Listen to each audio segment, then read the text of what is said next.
Сустрэчу з жанчынамі-аграрыямі ў душэўным фармаце за круглым сталом Аграпрамсаюз вобласці сумесна з абласным камітэтам Беларускага прафсаюза працаўнікоў аграпрамысловага комплексу праводзяць толькі другі раз, але з намерам зрабіць падобную практыку традыцыяй. Одной из важнейших направлений деятельности Агросоюза является забота о людях, о простом человеке.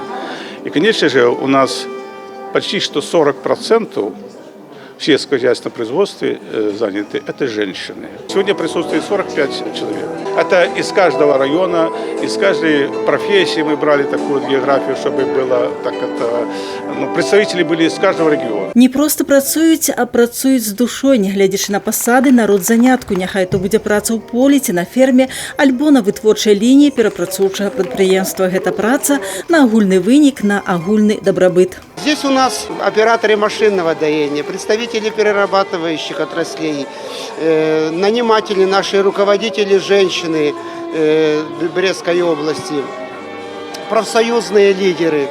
То есть мы охватили практически, для того, чтобы никто не был, ни одна сфера обиженным. Они сегодня все вместе за одним столом.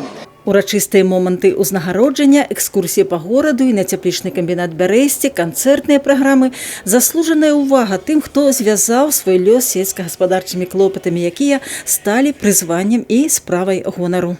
В семье когда-то еще по молодости, помню, мама работала, тетки работали. И все, а так. Вышла замуж сюда, в Яцковичи. И пошла на ферму. Муж водитель, а я на ферме работаю. Но жизни вы радуетесь? А чего не радоваться? Радуюсь.